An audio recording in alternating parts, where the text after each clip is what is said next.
Please be seated.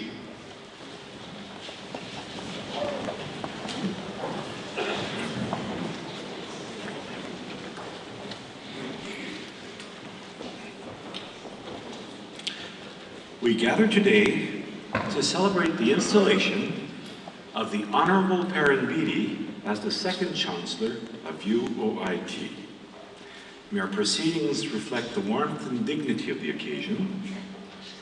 Cogitando et agendo ducemus. By thinking and doing, we shall lead. Many distinguished guests from every corner of the globe have joined us on this most auspicious occasion. A very warm welcome to you all. I now call upon Dr. Ron Gudesa, President and Vice Chancellor of UOIT, to introduce Perrin Beatty.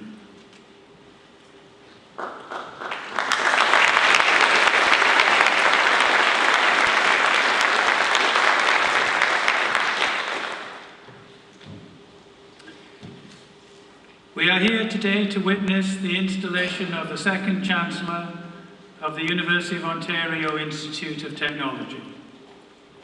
It is my privilege and pleasure to introduce a man who is a public figure, well known to Canadians across our land, Mr. Perrin Beatty. Mr. Beatty lost no time after graduation from the University of Western Ontario in 1971 in embarking upon a truly distinguished public service career. The next year, he was already an elected member of the House of Commons.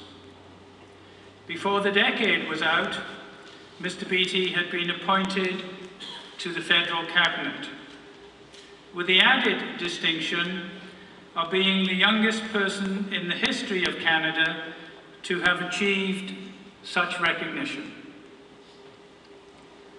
Over the next 14 years, Mr. Beatty served in 6 additional portfolios, all of them senior portfolios, requiring the most accomplished of ministers.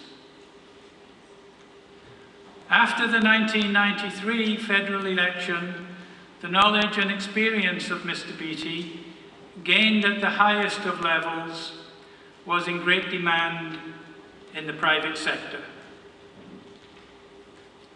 There, Mr. Beatty served on several boards, consulted, wrote for a major Canadian newspaper, and taught at the University of Western Ontario. In 1995, Mr. Beatty was appointed President and Chief Executive Officer of the Canadian Broadcasting Corporation. And in 1999, he took on the position of President and CEO of Canadian Manufacturers and Exporters. There he remained until 2007, when he became President and CEO of Canada's largest and most representative business organization with 170,000 members, the Canadian Chamber of Commerce.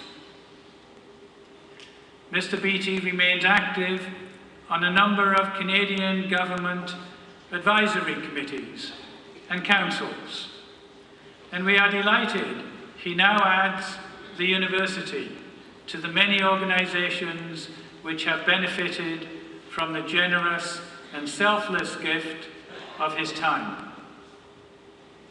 We are pleased to note too that Mr. Beatty has a strong local connection with UOIT. And I know his mother and stepfather, who live very close to the university, are rightly proud to see Mr. Beatty here today. We too are proud to be in the company of Mr. Beatty for this occasion, and I ask you to join with me in formally welcoming him to his installation.